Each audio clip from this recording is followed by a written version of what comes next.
Welcome, everyone. Welcome to the go-to platform where faith-driven entrepreneurs, thought leaders, and experts share their stories, wisdom, and expertise to inspire and impact others. This isn't just another interview series. This is a strategic platform designed to amplify the voices of high-level entrepreneurs, which especially includes kingdom entrepreneurs who are making a real difference in their industries. My goal is simple: to serve you, the expert, by giving you a stage to share your message, expand your reach, and create lasting value for others.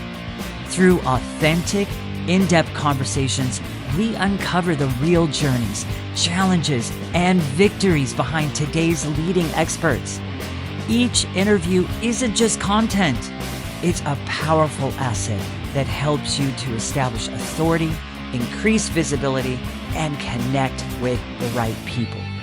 So with that, let's dive into today's episode. Once again, welcome.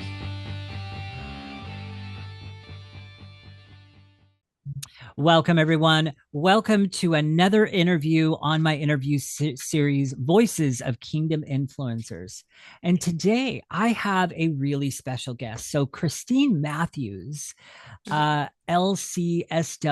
and MBA, is the founder and CEO of Never Journey Alone, LLC, a mental health and wellness organization dedicated to helping individuals, families, and professionals thrive. With more than 22 years of experience, she is a licensed clinical social worker, certified trauma professional, brain spotting practitioner. You might have to unpack that one for me. I've never heard that term before, but and she's a business strategist. Through therapy, coaching, consulting, training, and speaking, Christine equips people to heal, build resilience, lead with confidence, while helping mental health professionals create thriving private practices. Her mission is to help others heal, grow, lead, and realize that nobody journeys alone. So powerful. And our topic today, you guys, is a hot one here. So the topic for today is knowing the difference between mental health and mental wellness. There is a difference, and we are going to unpack that here today. So welcome, Christine. I am so excited to have you today on the interview. So I just want to start with you kind of like unpacking all the things, share a bit about your story, how you launched your business, like all the things behind that. So the microphone is yours, my friend. All right. Thank you, Ken. Thank you for having me on your podcast. I really appreciate you inviting me to being Welcome. here. Um, so a little bit about myself. Again, I'm Christine Matthews. I'm the owner and CEO of Never Journey Alone. We are in Pennsylvania, near Philadelphia. And how I got into mental health, when I first went to college, my bachelor's actually is in psychology. And when I went to college, I had come from a family where unfortunately, my sister had an addiction issue throughout my childhood. And I've often wondered, why is it that we have the same parents, but yet we have completely different lives? Raised the same beliefs and values in our family, but we were so different. And that's kind of what led me into the field of mental health because I wanted to better understand what she was going through and what was happening. And so, and going to college, I realized that even though you are raised in the same family, you may have the same values and grow up with the same ideas and things of that nature. You still have your own perception of the world. You still have your own perception of how you are in that particular family. So I realized that even with that, I still had the want to help people. And it took me a while to get to the place to where I was actually able to independently help people. At 40 years old is when I decided I'm going to get my license solidified, get my clinical license so that I can then treat individuals with mental health issues. And during that time, I worked in corrections and it was overnight shift. And my husband was very, very supportive of me going to start my private practice. He actually was the one who invested in that startup. Woo. Uh, so he has, but the agreement was that before I leave my full-time job, I had to either make close to my yearly income uh, or make it, because we were not in a financial position for me to quit my job and to Mm. just go full force, even though he invested, but it was savings. We had two small children at the time. Um, so I put my head down and went to work. In 6 months, I made close to my salary, not my salary, but $65,000. And in December of 2017, I was like, okay, I'm going to go for it. But I didn't actually start my practice until, well, I started in June. I opened the practice in June, but in Wow. December is when I actually was able to quit my job and then do my practice full time without another income. That's incredible. So yeah, it was a struggle. I could say I cried many nights I trying was to gonna learn. say, way to put a fire underneath your yeah, holy Yeah. cow. I don't know if I would have that kind of resilience to do that, but wow. Okay, continue anyhow. Oh no, I just put my head down and got it done. I had a mentor, a friend of mine who did this before me, and she There was you go. very a big catalyst in helping me learn the ins and outs. But there was still a huge learning curve that I had to learn. I Hmm. and in learning all those particulars of having a private practice and a business, we often don't think of a private practice as a business, and indeed is. Um, so I was able to then eventually, years later now, I said, I really want to teach other people how to start a private practice. I want to coach and consult with other mental health professionals who want to do this, but don't want this huge learning curve that I had.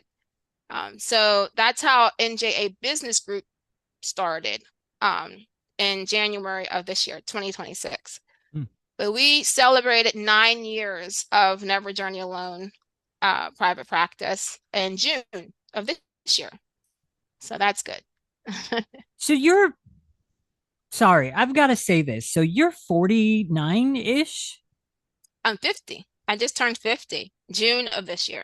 If you had not told me that, I would have thought you Hmm. were in your 30s. Really? Yeah. No, not in my 30s. Yeah, you don't even have like the face of a 50-year-old. Your face Hmm. just kind of shines. I don't know if that's lotion you put on or whatever, but it just shines. So it's like, no, you do not look like 50. You don't sound like you're 50 either. You are a very sharp mind and yeah, you look young, my friend. Thank So you. I appreciate that. yeah, you're welcome. Is there anything else you wanted to share around your story there? Um, that's it for now. I'm sure bits and pieces will come out through the interview. Okay, More of it. awesome. The first question that I actually want to open up with, because I think I think it's a very, very valid question to start with, especially in light of our topic. So Hmm. people actually often use the terms mental health, mental wellness. I mean, I think I've even used those and interchanged them so freely. And I know that there's a lot of people that do. And I think they kind of get mixed and meshed together. So are they actually different? And what is the difference? Yes, they are alike, but they are very different. Mental health, we all have mental health. It's like we have physical health, right? And we go to the doctor for our physical body or any, you may not have a physical diagnosis, right? But you still should take care of your body Mhm. every day.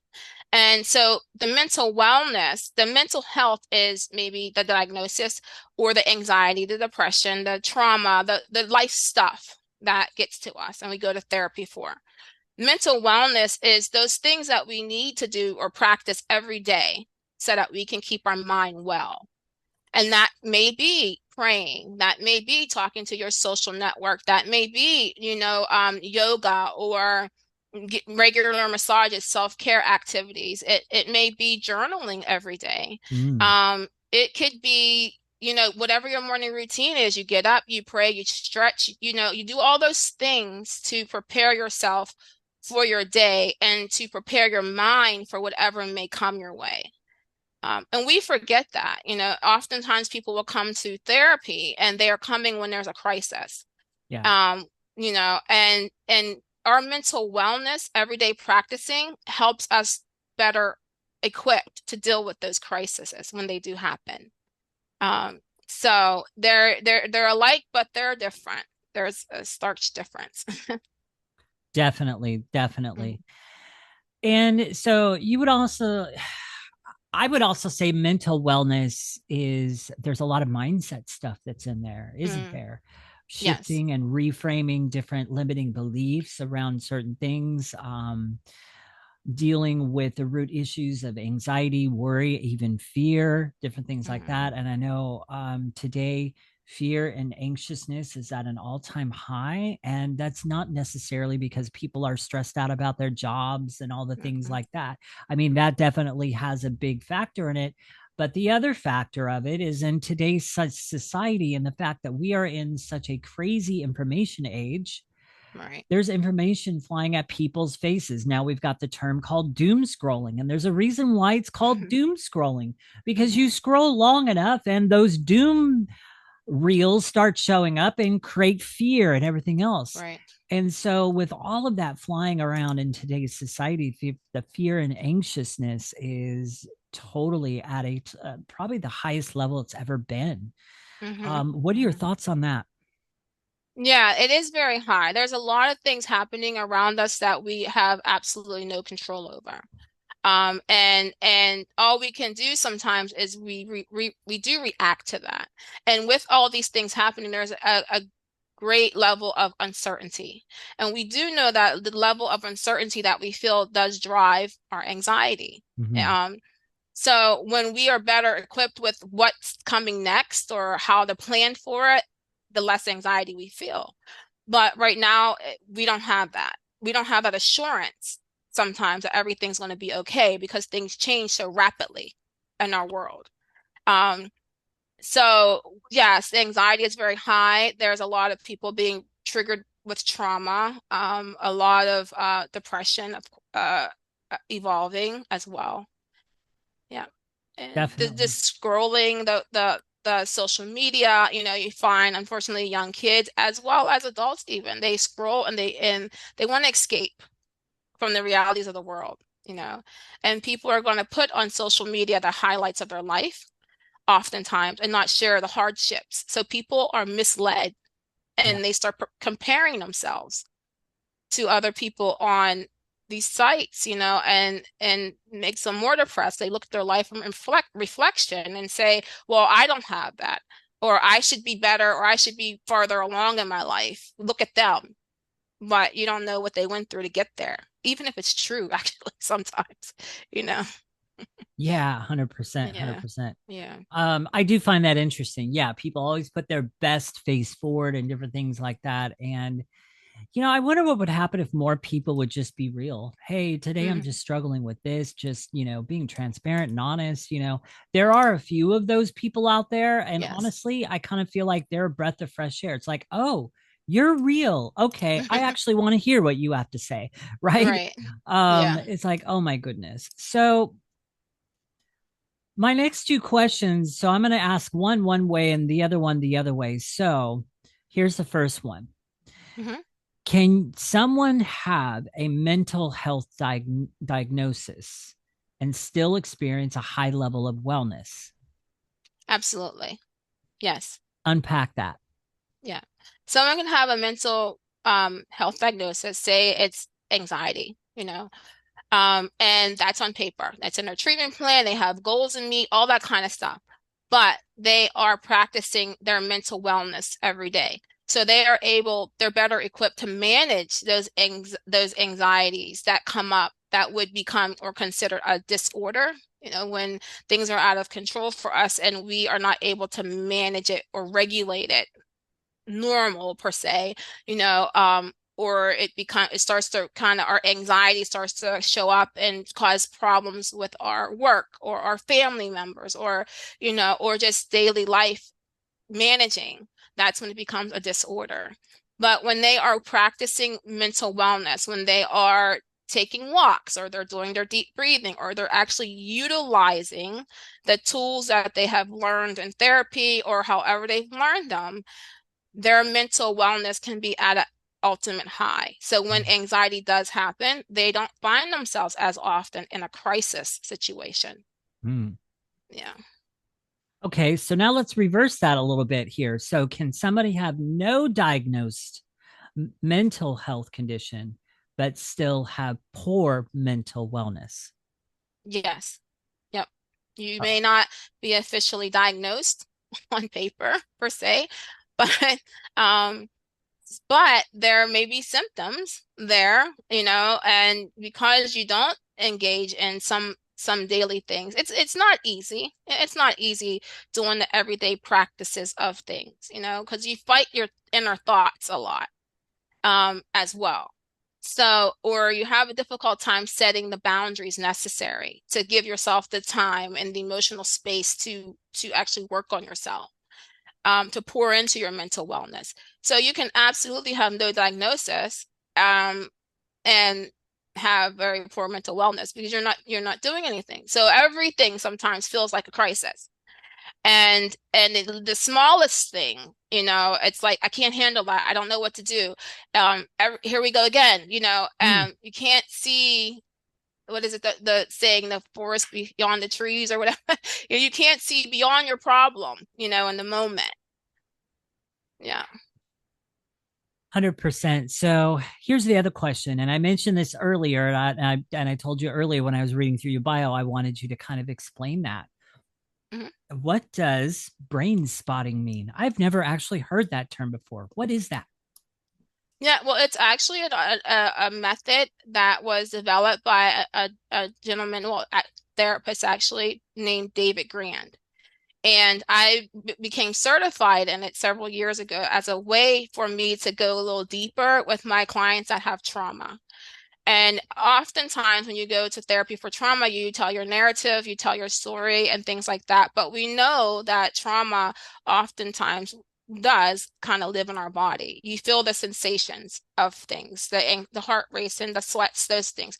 So brain spotting actually gives us an opportunity to kind of tap into and connect our mind, our brain to our body, because the mind and body are very much connected.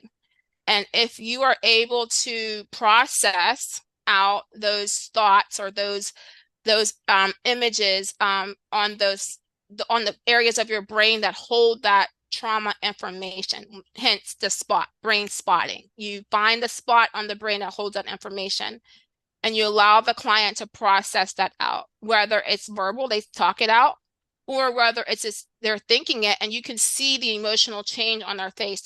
They may cry, they may get angry, Mm. um, and you give them the safe space to process. And then you want to move them into emotional resolution. After you process, what do we make of that? What have you come up with, And it may not 100% happen in that particular session, because when you leave, your brain's still processing, you know. So Right. it's a method that allows us to connect our mind and body together and process out those hurts and traumas that we hold.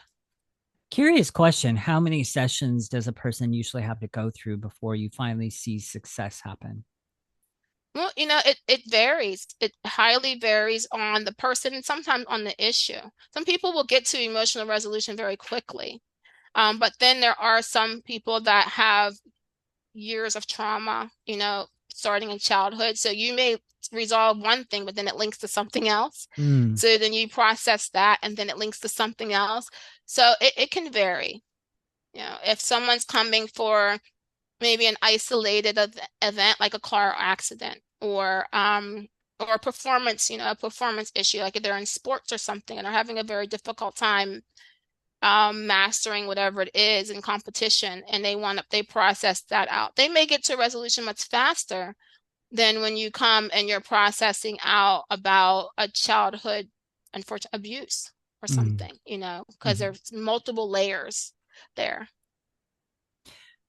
Now, as a certified trauma professional and a brain spotting practitioner, Hmm. how have you seen trauma affect people's daily lives?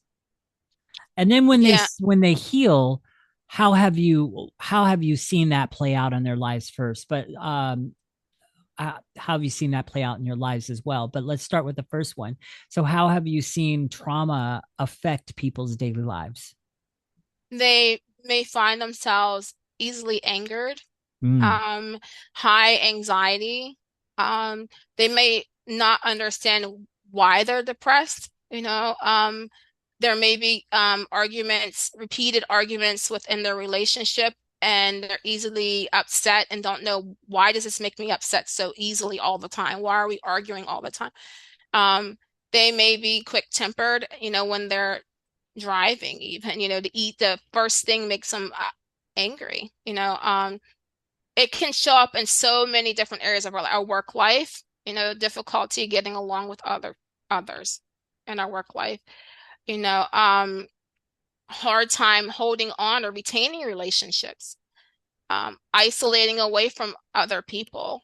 Um, you convince yourself that you like to be alone, but it's actually you have a difficult time interacting mm, with other people, because you're easily angered, or their situation makes you sad quickly because you don't know why you're not where they are. All so many different things. It can show up in our sleep. We're not mm. able to sleep, poor sleep, years of bad sleep, and you're like, well, why can't I haven't slept good. And, oh, that's just something that happens. I don't sleep well. I haven't slept well in years. Well, we need to look at that. No, why haven't you slept well in years? Yeah, Hmm. yeah. The midway through the night wake ups, and then you can't go back to sleep for 2 hours because your brain races and you can't Hmm. stop it. And there's that storm. Been there, done that. I know exactly what that's like. Yeah. Um, yeah. So now the people that come to you, they gain the help, you help walk them through that and everything else, and they come out on the other end, they're healed. What are some of the differences you see in their lives? Their mood is brighter. They come into the office now, instead of sad face, they're smiling. They're better able to set boundaries with people in their life and their own self. Set those time boundaries sometimes where you give all your time to other people, and now you're able to take some of that time back for yourself, sowing into your own self. Um, they're better communicators. They're better Mm, able to express what they want and what they need from other people.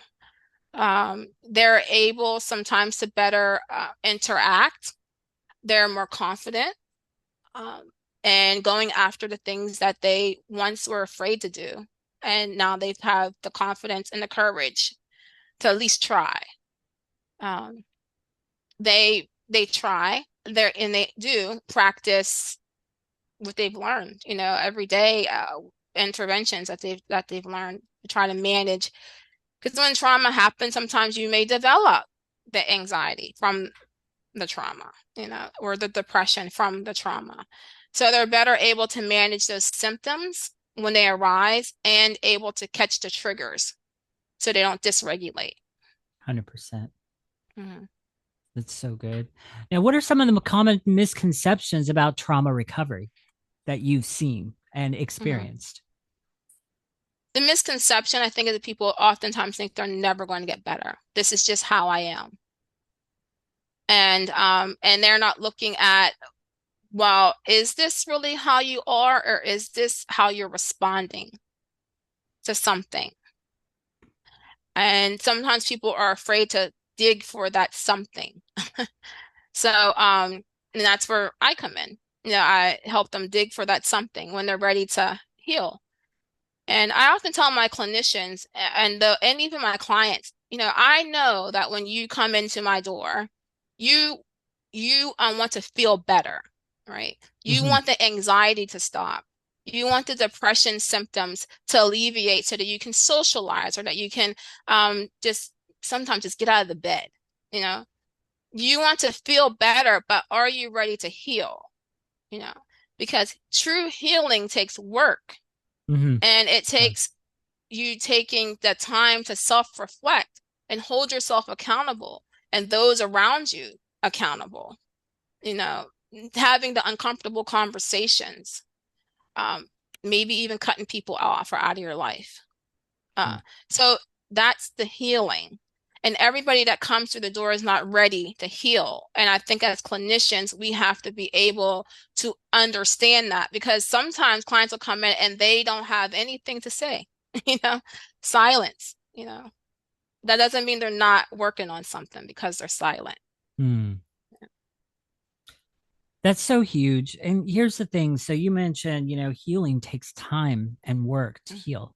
I can attest to that. And one of the reasons why I can attest to that is for like the last year to year and a half, I have kind of like I've had a couple people that have been helping me through this journey, but um I have unresolved, things in my life like Mm-hmm. unforgiveness that I've been harboring, stuff that happened to me in my childhood. Thankfully, it had nothing to do with abuse or sex, but got, I mean, I grew up in a time where, see, when I was born, I was legitimately ADHD.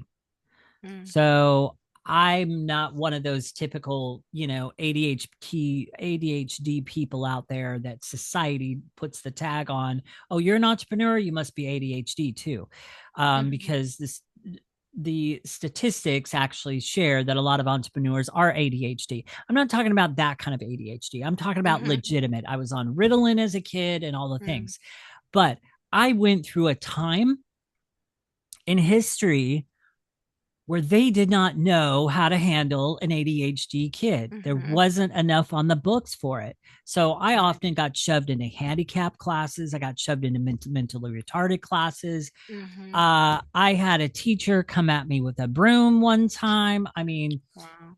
oh, yes, yeah, lots of stuff. I've had the whole bullying happen to me. I've had all of that. And then, you know, my mom and my dad, their marriage wasn't exactly the most healthiest as far as what I now know it should have been. Mm-hmm. And so there's a lot of that. So over this last year to year and a half, I've had to literally put in the work because there's been blocks that have been showing up for me that I've been noticing.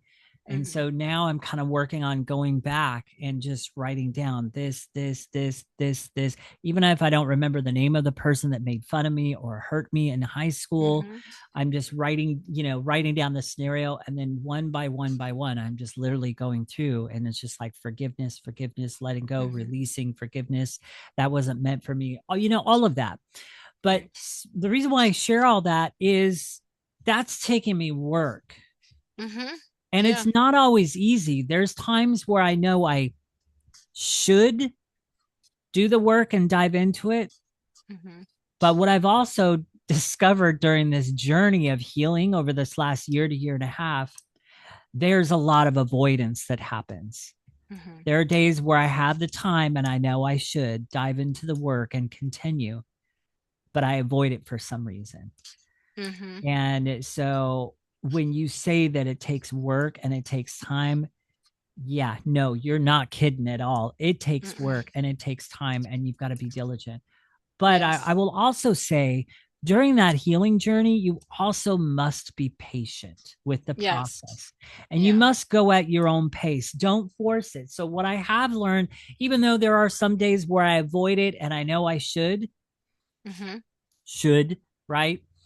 Mm-hmm. Rather than the right mindset to have around that is I get to, not I should or I need to, Mm-hmm. I get to. Right. So just an example of the work, right? So verbal language and the things I say too also are getting changed as well. Mm-hmm. But nonetheless, you also need to give yourself space. If you're Right. not ready to move into the next step of your healing, then it's okay. Right. As long as Yeah. you're not purposely avoiding facing something that you need to heal. Right. Right. Mm-hmm. If you're just kind of like, I don't know if I'm ready to move on. I need to sit here for a little longer in this step. Mm-hmm. That's okay. Be patient in the journey. So anyhow, Right. all that to pretty much preface and say, it definitely takes some work. Yes. This hasn't been an overnight process for me, and I'm still not all the way through it. There's still other Mm-hmm. things that I still need to work my way through, but it's a process and I'm healing.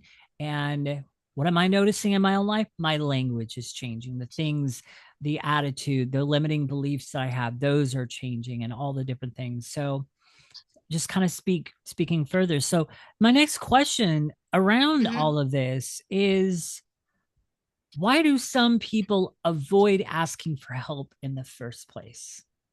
What It's have you hard to look seen at in your, ourselves. yeah, so Yeah. go ahead. No, it's hard to look at ourselves, because even when someone has maybe did you wrong in life, Hmm. we still have to look at ourselves. Well, why did we let that happen? Where were we at mentally to allow that to happen? Now, with children, it's different. Of course, they're children and they're going to do, of course, what the adult says to do because our parents are the first people we learn what we should trust, that that have our best interests at heart. And we look up to, and they're the first people that give us, the idea of what the world's supposed to be like. And when they're hurting, sometimes they hurt us, they hurt the kids. Um, but at any rate, I think as adults, sometimes we don't seek help because it's hard. It's hard to talk about your pain. It's hard to because sometimes when things come up, you don't know how to put it back, Mm. and then you could be in that space for a few days, or longer. And so some people are just like, I don't even want to touch that because I have things to do. I got to go to work every day. I got a family to provide for. I do not have time to be falling into no kind of depressive state that's going to last a week or two. I got to go to work, and Yeah. make my money. So they avoid it and they keep pushing it and keep pushing it until something sometimes major happens and they have no option but to deal with it. Until you're like me, and I'll be a little bit more transparent here as Mm-hmm. well. Just because I just think that this is the place for that. Mm-hmm. Then you have me. Like there's so many times, in the past I've told myself, I'm fine, whatever, you know, Mm-hmm. especially like around my dad, there used to be a lot of bitterness, a lot of Mm-hmm. unforgiveness that I harbored, but I kept telling, but I was so numb to it, and I had so detached my heart from Mm-hmm. him and from him even being my father and all the things. And that's another really long story to get into, but I'm not going Mm-hmm. to get into that. I'm just sharing that for an example. Um, that it wasn't until, like I said, the recent, like last year and a half, is I've recognized blockages coming up in my life. Like, I've got my own business. I've got, Mm-hmm. some income coming in from my business, but I'm looking to raise my levels and Mm-hmm. grow into the bigger fish tanks that God has for me. Right. Right. And in Mm-hmm. order to do that, though, I have to handle these other things, this unforgiveness. And then also, there's some things that came from my childhood that has given me money blockages. And Mm-hmm. so to start to handle those and to unpack those so that I can reach the next levels that I want to Mm-hmm. take things in my own business and what it is I'm doing. So Mm-hmm. that's also important for the work. Yeah. And it is so crucial that when you're going through this process, even if it's not healing from trauma, if it's so crucial when you're going through this process that you've got somebody that's helping you along the side. So, with Mm-hmm. that, here's my next question for you. What role does community play in emotional wellness for people? What do you often recommend to people? What does that role look like? And all the Mm-hmm. things there. Community plays a huge role. Because it makes you feel or know actually that you're not alone. When people are going through their healing process, the first thing they sometimes want to do is isolate themselves. They don't want to share what they're going through with other people because they feel like they're not going to understand me, or they're Mm, going to make fun of me, or they're going to look at, especially if you're a high performing person, you're doing well in your business or whatever it might be, and for you to maybe tell your story or tell people, you sometimes misunderstand or think that they're going to look at you differently or they're not going mm-hmm, to look at you as the expert anymore. But at the end of the day, we are all human. No matter how high you are on a totem pole of whatever you got to do in life, you've experienced something, you know. And I think the community part allows us to understand that we are not alone in this process of life, you know. And people should find community, whether it's a support group, their church is a good community. They join a class and they meet other people that have a common interest as they have. um but you have to connect to somebody when you're going through the process, because you cannot isolate and be by yourself, because that just perpetuates those emotions and could keep you stuck much longer. Doesn't have to be a huge crowd of people. I get that. But somebody that you trust and feel safe with to build and just keep building out and meet more people and take your time. Trust is hard, especially when you've been hurt. It's hard to trust, but take your time. 100%, 100%. Mhm. Now, interesting here. How can faith practices support emotion wellness while recognizing the value of professional care? So I am kind of Mhm. curious with that. How do you weave faith into that? So Mhm. is your business indeed unapologetically faith-based, or do you have a line that you kind of carefully walk with that? Mhm. How does all that play out? Right. Yes. Well, I believe, and all of my clinicians are believers, and it's very and people know that we believe in God. And we've had people come to us who will tell me as soon as they walk in the door, I know you're a Christian, but I don't believe in all that. All right. That's fine.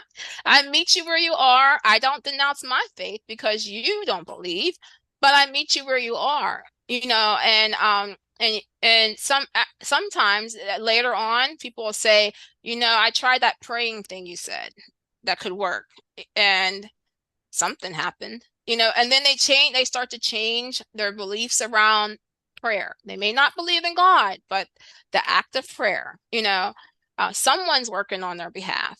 Hmm. Um, so the idea of how do we connect faith with clinical work is that, one, we meet the client where they are. I don't force my beliefs onto them. I acknowledge, that things are maybe hard for them. And sometimes you find that it's not so much that they don't believe, it's that they've been hurt by the church. Ooh. Yeah. Ooh, Yeah. unpack that a little bit Hmm. because that's a big one. People have been Yeah. hurt by the church. Unpack that a little bit. How do you Yeah. help people past that?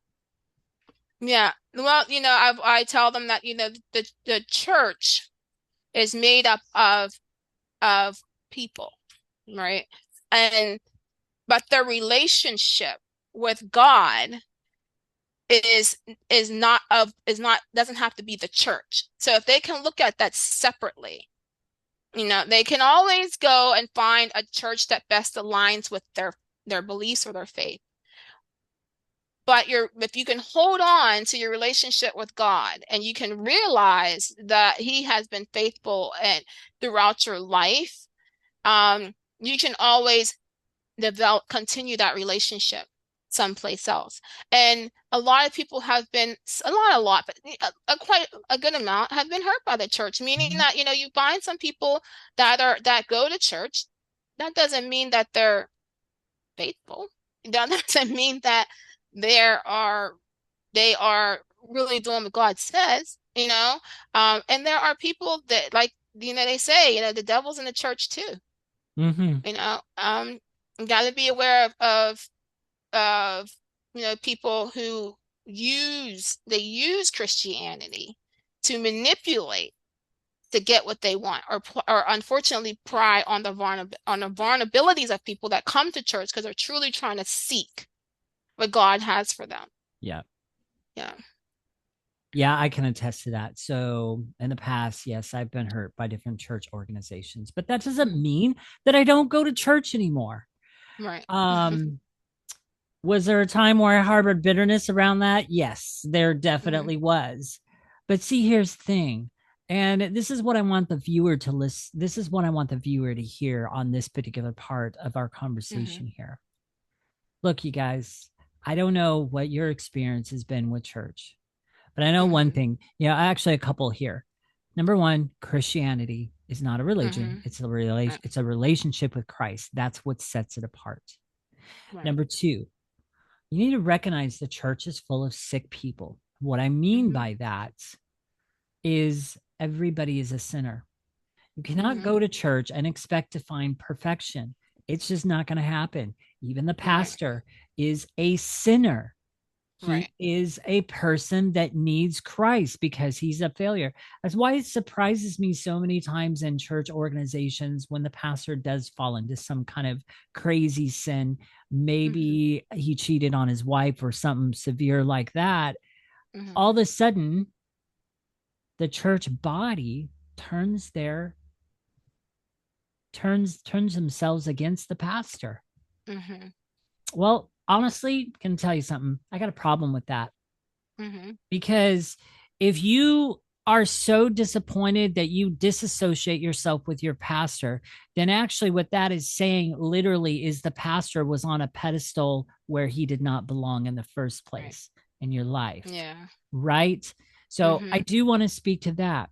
But I will never forget something that I was told when I first became a Christian. The person that led me to Christ, it was at Hume Lake Christian Camps, and beautiful place. And I was really sad when I graduated out of high school and I no longer had access to the high school aspect of that because the high school camping Right. thing was 5 days. The college was only 2 days. And I was like, oh, that's Right. stupid. I want to be there for 5 days. But anyhow, that's where I got saved is Hume Lake Christian Camps. And I'll never forget something my counselor told me. He Mm-hmm. said, right now, you are like a burning coal and Mm-hmm. alone, you're going to go out real quickly. But Mm-hmm. what you get to do now is gather yourself with other red hot coals so that you stay hot and warm, Mm-hmm. in that. Never forgot that illustration. And therefore, that's kind of one of the things that's always kept me in the church atmosphere. Yeah. But, to kind of bring it back into focus, you guys, the church is not supposed to be full of perfect people. Right. And so Yeah. I just want to challenge anybody that's got kind of like that has been hurt by the church in the past. Mm-hmm. Give it another chance because though some churches may misrepresent who God is and who Christ is and the gospel, that doesn't mean that God is that. God is a Right. person that never changes, the same forever, yesterday, today, and tomorrow. He is the same graceful God. So anyhow, I'll leave that just where it is, right there. The other question that I want to ask you around mental health and mental wellness. Mm-hmm. So, is one more important than the other? So, in other words, how I want to ask this is, are we talking about mental wellness more than cultivating mental health, or are they kind of both the same and intertwined?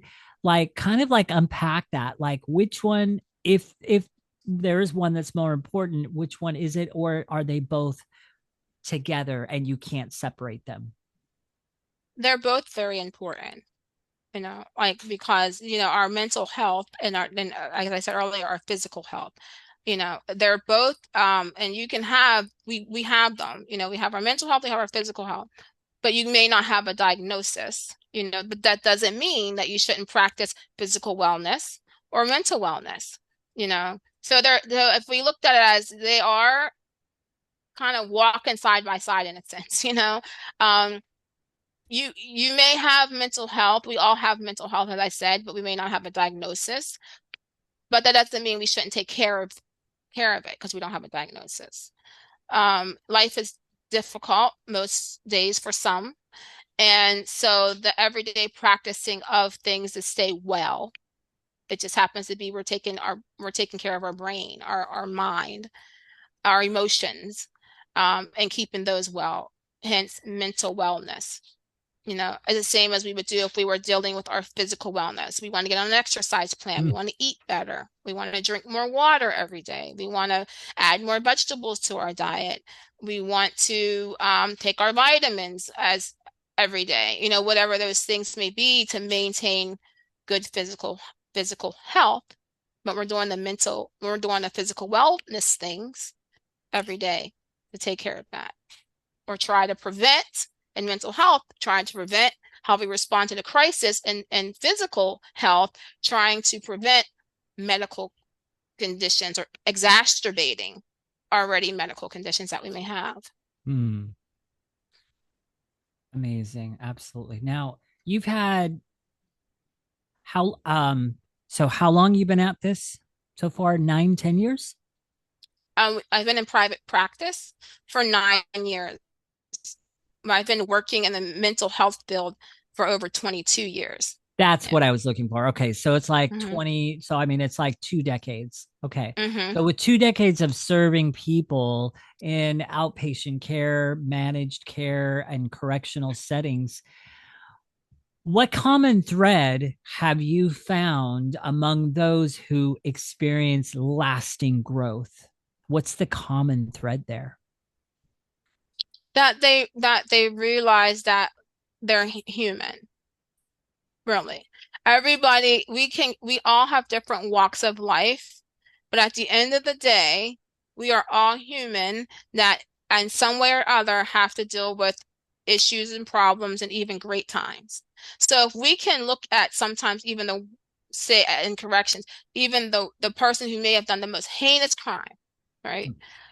As a human being, not saying that we forgive it or we excuse it, but at the end of the day, they're still human, and something may have or may not have happened to them, or they could unfortunately have a sick brain, you know, Yeah. um, and they became criminal.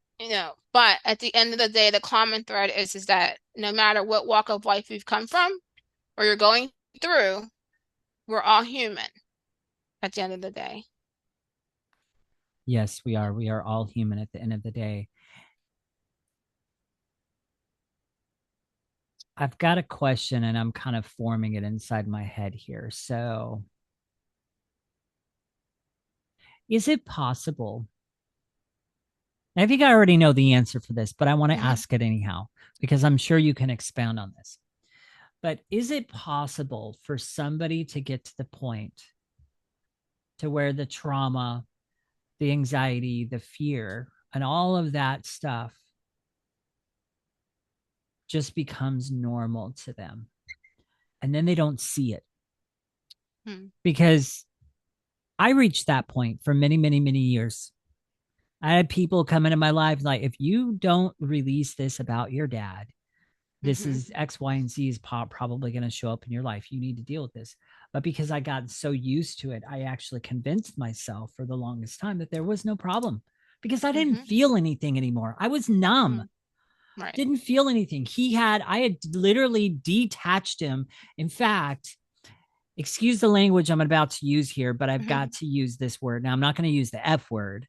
Yeah. But for the longest time, when I would talk about him to my mom or whoever, I could not use the word dad. I used the Hmm. word jackass Hmm. because he did not, in my eyes, have that title in my life anymore. That's Hmm. how detached I detached myself from it. So, therefore, Hmm. for many years, I lived in that, thinking that I was okay, all the things like he's nothing to me anymore. Come to Hmm. find out, now that I'm digging through all that the last year and a half, yeah, there's a problem and there's bitterness and unforgiveness there. And a lot of that's Hmm. because of how he treated my mom. Hmm. And so back to my question, is it possible for other people as well to get to that point to where they just don't see that there's a problem? And how do you counsel people and lead them out of that to where they do finally see that there's a problem? Yeah, like you were saying, when you got to that space where you felt numb, we oftentimes think that when we feel numb, there's no feeling, but numb is a feeling. You feel something, you feel numb. And so when we feel numb, we will avoid that's or an action behavior that we're doing and that feeling of numbness. We avoid, we try to disassociate from the pain or the person that has caused the pain. We identify them as other things. As you said, you identified your father as jackass versus father or dad, you know. So he still played a very big role in your everyday thinking or probably even actions that you didn't even notice that you were doing because you were hurt by him. And so he was still there. Even though Mhm. you and your mind have made up that he means nothing to me, I don't want nothing to do with him. Um, but he was still very present. Yeah. Yeah, So how do you powerful move point. people through that Yes. is helping them recognize that that person or that situation is still very present by the behaviors that they are currently or have displayed or their interactions with other people in their life. For example, if you went home and you talked with your mom about something and she brought something up about your dad and you're like, I do not want to talk about him. Well, It's he's still so very easy for present. me to see now, but then I just didn't see it. Yeah, it's so Yeah. crazy. Yeah. Yeah. It's so crazy. All right, I got one more question here, and then I Hmm. want to start wrapping up here. Okay. Can you believe we've already gone 50 minutes? No, it was good though. Good stuff. Yeah, and stuff like goes like it. I mean, I swear, every time I do these interviews, the time just goes boom. It Yeah. flies. So you help both clients, mental health and you help both clients and mental health professionals. Hmm. What have those two roles taught you about preventing burnout while continuing to serve others as well? So this is more of a question directed towards you. Hmm. Well, I can say that, I'm still a work in progress. Let's start with that. Um, I get in the role of helping people. I try to separate the two, and realize that when I am in session and I'm helping individuals, that's session and helping, that's mental health services. When I am working with my mental health professionals who want to build a private practice and all those things, or professional development in the area of mental health, that's a separate business. But you're right, I do have to be mindful, and I am working on that, not to take on too much at one time. And I have to be my because the NJA business group, which is the consulting and coaching, is newer, so I'm putting a lot of energy into it as well. And I have to be mindful that over here you have people that are depending on you, you know, so and I'm only one person, so asking for help is important. And I have in all transparency, I have a difficult time asking for help, even though I'm a helper or a server. Mm-hmm. Yeah. I hear that. I hear that. Hmm. Hmm. Sometimes the professionals are the worst patients. Hmm. Yes. Yes. Especially the ones that are doing the same work that they need help with. Right. Yes. They're the worst patients. Oh my goodness. Um, okay, so before I head into the last two questions I want to ask you, there's another curious question because I don't think, maybe I kind of, maybe it slipped my mind during your bio, but I don't think I saw that anywhere in your bio. Do you currently have a book you're working on, or have you thought about working on a book?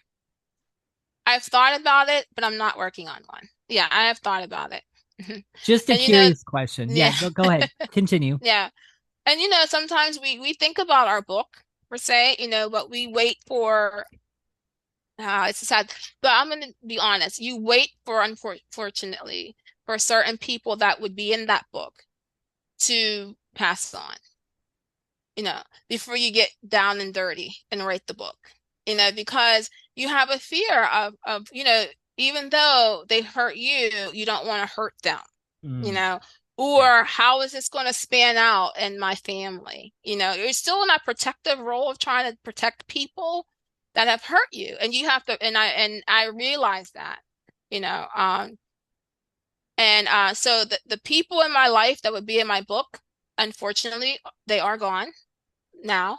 Ooh. So Sorry for that Maybe I'll loss. write the book. Yeah. Yeah. So it's kind of a challenge. I would encourage you to write that book. Hmm. Um, even if you briefly mention those people, Hmm. just write about the experience you've had so far, how the healing process works.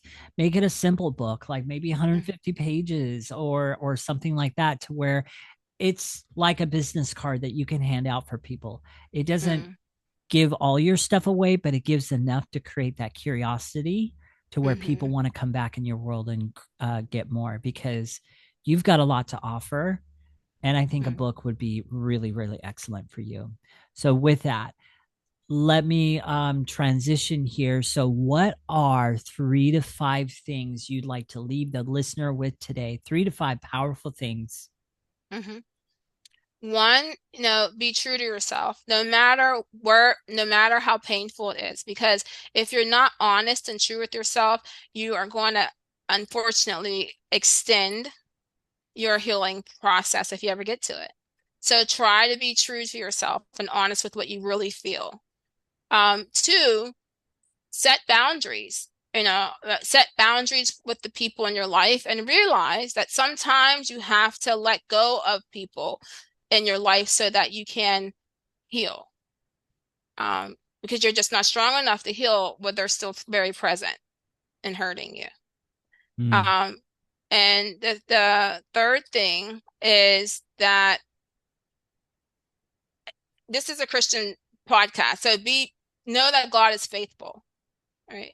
Through all the things that we go through and all the hurts and all the fears, at the end of the day, he's always, for me, I can speak, always has proven to be faithful, even in my darkest moments. Yeah. 100%. Oh, yes. This is a Hmm. Christian podcast, so you can feel free to even go on a preaching spree if you want. Go for it. I've had people do that. I'm just like, hey, yeah, let's go. Come on, continue. Yeah. So, Yeah. absolutely. No shame here. Yeah. Unapologetically faith based, like my coach likes to call it. I stole that phrase from her because I really Hmm. liked the way it sounded. And Hmm. so, yes, everything here is unapologetically faith based, guys. Yeah.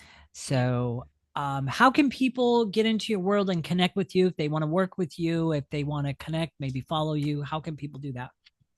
I'm on Instagram, I'm on Facebook, and it's at Never Journey Alone. Uh, and either on Facebook or on Instagram, you can find me. If it's for coaching and consulting, there is a page on Facebook that is NJA Business Group. Um, and you can always go to my website for any of the mental health services that we have for outpatient therapy, as well as we have now a mental wellness hub that we're collaborating with other professionals in our area that have a lot the same alignment as that we treat mental health at Never Journey Alone, but we teach mental wellness. So we are doing our hub to have the community and clients be able to engage in those everyday things that they might want to do or need to do to maintain their mental health. Um, so that's neverjourneyalone.com. And for the business and consulting for mental health professionals, that is njabusinessgroup.com.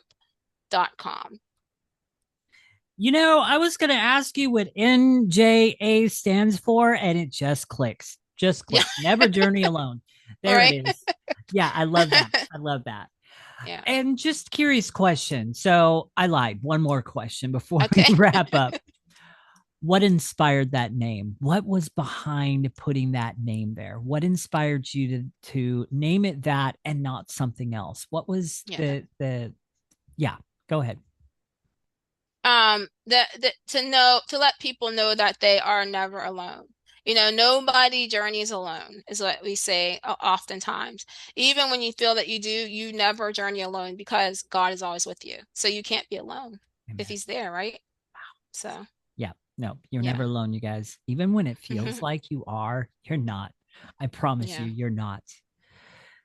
So Yeah. you guys, check it out. So all Christine's links are going to be below in the description. You're going to see her bio there. You're going to, and then right below her bio, you're going to have the links to connect with her and get into her world, work with her, follow her, look at her content, all those things. It's all going to be in the description right below this video.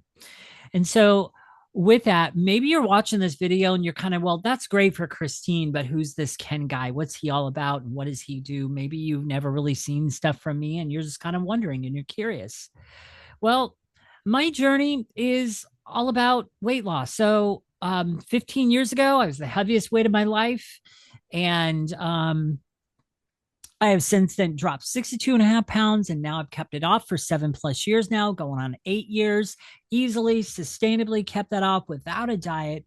And the question that I often get from people is not how did you lose 62 and a half pounds? Because anybody nowadays can go out and lose that weight, right? How many people do you know have been able to keep it off? And that's the question I get. How have you been able to keep it off for 7+ years now? Well, right now, I'm literally giving away my 3 secrets to not only help you to lose weight, but also to help you feel energized and get healthy without starving or dieting.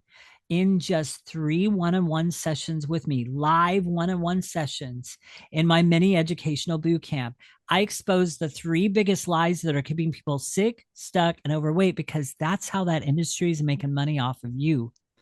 And I show people how they can fuel their body God's way and finally break free and keep the weight off for life sustainably, like I've been able to do. So my links to get into my world, as well as the link to join my mini educational boot camp, can be found in the description below. So you scroll past all Christine's stuff, which will be first, and then below that will be my links. I encourage you, join my boot camp, even if you're already on a health journey.